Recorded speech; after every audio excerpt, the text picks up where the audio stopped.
just a few weeks, it'll be 45 years since a report out of the Great Smoky Mountains grew into one of the biggest stories we've ever covered at WBIR. A little boy was lost in the mountains. That little boy, 6-year-old Dennis Martin, was never found. His disappearance remains a mystery. From the disappearance of the poor kid during a camping trip to the many controversies involved in the attempts to find him, here's the heartbreaking story of Dennis Martin, the boy who disappeared in the Smoky Mountains. Tragedies come in many shapes and forms, but few are as devastating as the loss of one's child. Well, such is the case of Dennis Lloyd Martin, a little boy who disappeared off the face of the planet when he and family went hiking up the Smoky Mountains. What's even more devastating is the element of controversy that surrounds the case, as anything from the elements and kidnappers to feral humans, and even Bigfoot have been blamed for the disappearance of the poor young man. What could be the real reason behind the disappearance of Dennis Martin? Let's see if we can find out. The disappearance of Dennis Martin. The tragic story took place in Spence Field, a spot located in the Great Smoky Mountains. What we know about the fateful day of the disappearance of the young man is that the 6-year-old kid had visited the spot with his older brother Douglas, his father Bill, and his grandfather Clyde on Friday, June 13, 1969. Turns out they had taken this trip out there every year as it was some sort of family tradition for the extended Martin family. Something went wrong. The little boy, may have got on the wrong trail or something like that, But it's a mystery that we don't know. Dennis was well loved by his extended family, as he enjoyed spending this time with them while they were out camping. What also important about the little kid at the time was that despite being adventurous, he wasn't one to wander off. Another interesting event that took place during this family camping trip was that the Martins came across another interesting family. Coincidentally, having the family name Martin as well, Dennis and his family were delighted to fraternize with Carter Martin, the head of his family, and his 2 sons. Having met on the first night of the camping trip, Clyde invited the unrelated Martins to share his field shelter with his family. This must have been exciting for little Dennis because he would have had more kids to play with. The next day would have proved to be more exciting for the little boy because the party set out to set up camp once the sun rose up. Once they got to their desired spot, the kids decided that it would be fun for them to hide somewhere in the tree line so that they could jump out and scare the grown-ups. Typical kid stuff. Unfortunately, the kids made the fatal mistake of warding Dennis off because he wore a bright red shirt that day. They believed that the brightness of that shirt made him stand out, so it would be difficult for them to maintain the element of surprise when it was time to scare the parents. Suffice it to say, the kids more than succeeded in suppressing the adults. After scaring them by jumping out as they planned, they also scared the heck out of them when they realized that little Dennis was missing. What was even scarier about the missing kid was that it was about 4:30 in the evening, and Dennis had been missing for 3 to 5 minutes. Although this seemed to be a short period of time, this proved to be problematic because all the efforts to find the little boy by the adults proved to be in vain. On June 14, 1969, Dennis Martin disappeared off the face of the earth. You go to the end of the book to figure out what happened to Dennis Martin, and the pages are blank. Soon, the park rangers were brought into the situation. Despite their efforts of searching around the area, while also questioning any hikers they could find nearby, the elements would add a cruel twist to the search for little Dennis. While they searched relentlessly for the little boy, their efforts would be muddled by the downpour of rain that would flood certain parts of the area that night. As you can imagine, all clues would be washed away by said rains, so much so that even the search dogs would not be able to pick up the scent of the missing boy. In a bid to find Dennis, the rangers and many sympathetic volunteers would take part in the largest search in the history of the national park on June 15th. With Spence Field becoming the base camp of the search, 1,400 searchers, all of which included rangers, firefighters, policemen, and the aforementioned volunteers, did all they could to find Dennis.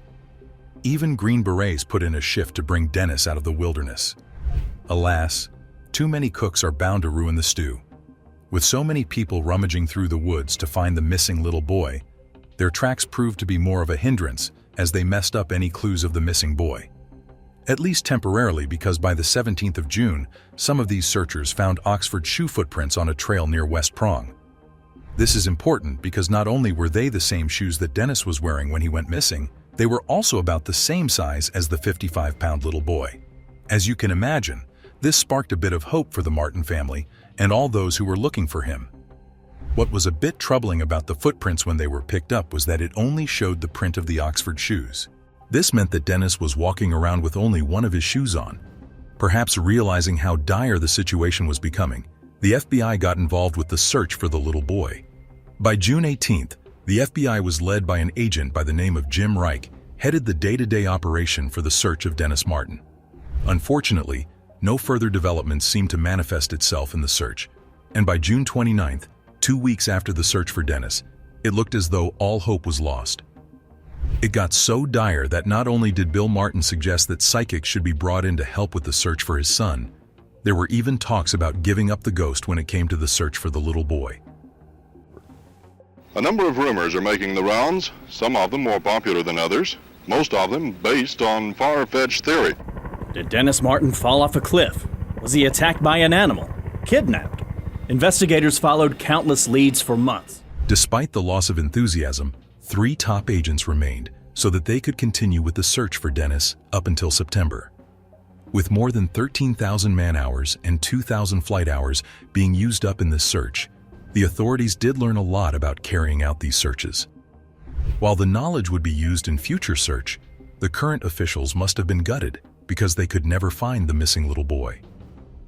One thing that did come up during this search was details about a man who went by Harold Key. The war veteran and engineer was on a trip in the Smoky Mountains with his wife, son, and daughter on the exact day that Dennis disappeared, and they had a thing or two to say about said disappearance. While they were at Sea Branch, an area close to Rowan's Creek, they just happened to hear what they described as a horrifying scream. While Key's son thought he could see a bear nearby, Key himself believed that he could see a man hiding in the bushes. Somehow, Mr. Key and his family dismissed this incident, at least until he heard about the disappearance of Dennis. Bothered by this, Mr. Key took the FBI to the spot where they witnessed the harrowing scene. While the newspapers tried to dismiss the report because they felt that Rowan's Creek was too far away from Spence Field, especially as they believed that there wasn't enough time for an abductor to cover the 7 miles between the 2 spots with the boy with him, Bill Martin could not ignore Key's claims. Indeed, not only was Bill convinced that his son may have been kidnapped, he was also enraged that he only came across this piece of information from the newspapers rather than the authorities themselves. In the end, he would be left stewing in pain because he would never recover his missing little boy. And if you think of the busiest national park in the country, someone is eventually bound to come across something with Dennis Martin. Well, there's a reason that's not the case. Take a look at all these trees. They weren't even here in 1969. This is where they were landing helicopters to help with the Dennis Martin search. And each year this forest grows, it buries the secrets of the Smokies. Despite said pain, he pushed on with the search for his boy, hoping to bring Dennis back home one day.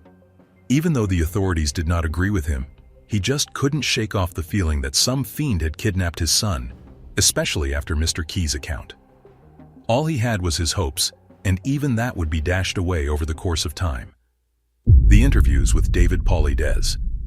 Many years later, the story of Dennis Martin would pop up again when David Pauly-Des, a former police officer who eventually became an investigator and author dedicated to proving that Bigfoot is really out there, came to the fore. With his book, The Missing 411, he put the limelight right back on the story of the disappearance of Dennis Martin. Some of the most important parts of said book were parts which gave details of interviews with Bill Martin and Dwight McCarter, a former ranger. Pauly-Des revealed that he had only interviewed Bill back in 2011. During the interview, Bill told Pauly-Des that he and a National Park serviceman had hiked from Spence Field to Sea Branch in about 90 minutes. This stood out to Bill because this told him that it was possible for an abductor to hike such a distance with his little boy on his shoulders. Bill also revealed that he had even met up with Harold Key back then. This was important because Bill revealed that Key did tell him that the man he spotted did have something on his shoulders. There was every chance that this man was carrying poor Dennis on his shoulder, and as such, he was still wondering why the press didn't reveal such a detail in the newspapers. What may be even more haunting about the interview was that later on, Bill learned that Jim Reich, the FBI agent in charge of the search, had gone on to facilitate his own departure from this life. troubling to say the least, Bill didn't know if Reich did this because of what happened to his son. Turning to his interview with Dwight McCarter, Paul Idez revealed that the park ranger was a retiree when he ran into him in 2011. A highly skilled tracker back in his day, McCarter was of the opinion that a man could indeed carry a little kid from Spence Field to Sea Branch. He was also of the opinion that Dennis could have been the one that released that awful scream that rang through the ears of the Keys. That said, he was also of the opinion that the screams could have been too long to have come from a child. McCarter also thought that it was a bit strange that the Green Beret, armed and all, got involved with the search. Perhaps what was most fascinating about this interview with McCarter was that when he was asked about the fact that Key saw a man and his son saw a bear, he proposed that this could be because the pair saw one of the many wild men that have been known to live in the park. Hairy and filthy due to their circumstances, McCarter reported that they worked the hides of animals and that they maintained little contact with the people who visited the national park. McCarter also went on to state that while he was only aware of one wild man who lived at the park at that point in time, he knew that said wild man did not linger around the location of Dennis's disappearance or abduction. As you can imagine, these two interviews have captured the imagination of the public. People just couldn't ignore the fact that Key witnessed the strange figure as it carried something on its shoulders. Alas, Paul Idez could not get any information from the war veteran and engineer because he had passed away back in 2010. He was able to confirm that Jim Reich did end his own life with a gunshot to the head, but again, he wasn't able to confirm if this was due to his involvement in the search for little Dennis back in the summer of '69. Another element that captured the imagination of the public was the wild man that McCarter brought up during his interview. While it may have been obvious that McCarter was talking about regular humans, there is every chance that he may have been referring to a Bigfoot or a Sasquatch. After all, the term wild man had been used to describe the legendary cryptid for many decades, tracing to the turn of the century in the 1900s. Add the fact that Key thought he saw a man, while his son thought he saw a bear, and one can say anything goes at this point, especially as many have often confused the hominid with both beings. Another compelling element that couldn't be ignored was that the blood-curdling scream that the Keys heard could have come from a Sasquatch. This may have been why the Green Beret appeared at the scene. Many have claimed that they seem to have summoned themselves to the scene, especially as they were armed. To many, this meant that they must have been hunting something out there, and there was every chance that they were actually out there to take a cryptid down before it harmed any more kids. National Park Report. In a bid to find more answers, some online sleuths decided to peek into the National Park's report on the disappearance of Dennis Martin. The report came to about 100 pages, and they had all the daily reports concerning the disappearance of the poor kid. Turns out that the Green Berets were summoned on the 16th of June when Ranger Myers reached out to U.S. Forest Service District Ranger Duke Barr. He in turn contacted Cole Kinney, who got the permission from the 3rd Army HQ at Fort Benning to transfer 40 special forces to the search area. Turns out that they were able to get to the search area so quickly because about 400 of them were training close by. Also turns out that the two parties had attempted to coordinate a search and rescue mission for the kid, and as such, they hadn't just turned up without any prompting. That said, it isn't too unusual for the military to get involved in such missions without getting called up, as they have their own chain of command and are unlikely to be controlled by civilians or bodies such as the Park Service.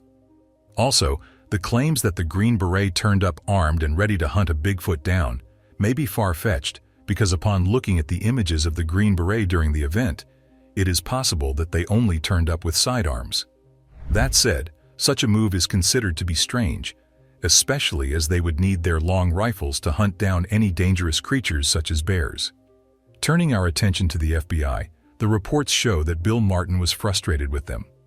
Not shy of letting his feelings be known to the FBI, the reports show that the father, desperate to find his son, had written several letters to them because he had noticed that they had fed him incorrect information. Perhaps even more damaging to the matter, he also noticed that there were small discrepancies in the official search report. He was also upset about the fact that he wasn't around when the Bureau met with Mr. Key. While this must have been frustrating for Bill, he had to take solace in the fact that this wasn't done out of malice. A letter to the Chief of Parks Operations made it clear that the Chief Ranger, Lee Sneeden, got to iron things out with the frustrated father. The letter also went on to explain that the FBI was not in the practice of discussing all the details of their investigation with people who were not within the Bureau because this could mess the investigation up. Yes, this could be frustrating to the loved ones of the people who may be in danger, but such practices are upheld for the integrity of the investigation, not out of malice. That said, the letter doesn't say that the FBI believed that Dennis had been abducted. Furthermore, the letter also seems to indicate that they did not have any suspects. Incredulously, they seem to believe that Bill was needlessly concerned about the FBI getting the facts wrong. Such a claim can come off as insensitive, but is there a chance that they felt that way because they weren't considering all the facts of the case seriously? A look at the report would show that a good chunk of it was redacted. If that was the case, doesn't it show that they had hid some information from the public? If that was the case, surely this shows that they were hiding something from the public, right? Our guess is that we may never know. Contemporary interviews with Dwight McCarter. In recent years, Dwight McCarter has told us what he thought about what happened to Dennis Martin. When he took part in an interview with the Terribly Vaxxed podcast back in 2021, McCarter claimed that when he took part in the search for the missing boy, he just happened to go down the Boat Mountain Trail in the direction of West Prong. This was when he caught the scent of what he believed to be a decomposing body. He tried to report this to his superiors, but they dismissed this stench by claiming it must have come from a crow. And I told Arthur and JR, I says, I smell something dead off in on West Prong. And they called the searchers or the people in charge up at Spence Field. They said, we're smelling something dead. Dwight's going down the West Prong. Oh, he don't have to go down there. That's a dead crow. We found it the other day. As he was still something of a rookie, he couldn't kick back at his superior, but even in 2021, he still believed that that was the smell of a decomposing human body. As such, he still believes that there's every chance that they might be able to find Dennis's body in that area. What's interesting about this is that back in 1985, an illegal ginseng harvester reported that he had come across skeletal remains in the area of Big Hollow. This is interesting because this is close to Spence Field and you guessed it, the West Prong Trail. What's even more interesting about this discovery is that due to his illegal possession, the ginseng harvester couldn't push on with his discovery, even though he believed that the remains were the size of a child like Dennis. Years later, some people tried to find the remains, but the state of the land made it difficult to find. McCarter also revealed that he knew of a wild man he mentioned years ago by name, referring to the man as Artie Phillips. McCarter also claimed that Artie lived in Cataloochee, an area that was far away from Spence Field. Considered to be generally harmless as he had come to terms with living in his secluded cabin while feeding on garbage, the poor man passed away in 2010. There is every chance that he was never involved in the disappearance of Dennis. McCarter also expressed his regret in causing any castigation against the man who was just trying to get on with his life, Michael Bouchard. Finally, we turn our attention to Michael C. Bouchard, a police officer who has served with the force for 25 or so years now. A true crime author who investigates cold cases, he released what proves to be the most comprehensive literature in terms of the disappearance of Dennis Martin. The other conspiracy theory was about, Agent Reich and his suicide in '93, which was all based on some people's suspicion that it was due to how the way he did, that the case of Dennis Martin's case wasn't handled the right way. So, and that had nothing to do with it. I spoke with family members and his son. Titled Forever Searching, Lost in the Smoky Mountains. This book cleared up some discrepancies concerning this sad story. For example, he was able to interview the family of Jim Reich and confirm that the man did not end his own life because of Dennis Martin. He was also able to get a hold of Harold Key. Turns out, he had not passed on in 2010, as was initially believed. During an interview that took place in 2016, the 93-year-old at the time was still as sharp as a tack, and he could still remember what took place in 1969. Key was able to recall that back on the 14th of June 1969, he saw that there was a white car that was parked on the side of the road. He also remembered that he and his family came across a dirty and anxious middle-aged man who rushed past them. He also remembered that the man wasn't carrying anything with him. Upon noticing the family, the man rushed to the car and drove off. Later on, the Keys heard a child scream, "Help!" when they made it to Rowan's Creek, before hearing an additional agonizing scream. He determined that the scream came from a far distance, and although he tried to make his way to it, he never came across the child that was responsible for the screams. Later, Key's daughter corroborated her father's story. Key also told Bouchard that they received a call from an unknown individual who told him to forget about the Dennis story. Soon, the FBI interviewed him before telling him not to talk about the story anymore. After the unknown caller called him 2 years later to forget about the story because the case is dead, Keys never spoke to anyone about the incident until Bouchard turned up at his door because he feared for the safety of his family. Now that everyone related to the case is gone, he felt he could speak freely. Indeed, there are many discrepancies when it comes to the disappearance of this poor child. Maybe one day we can finally figure out what happened to the poor boy known as Dennis Martin. From the disappearance of the poor kid during a camping trip to the many controversies involved in the attempts to find him, here's the heartbreaking story of Dennis Martin, the boy who disappeared in the Smoky Mountains.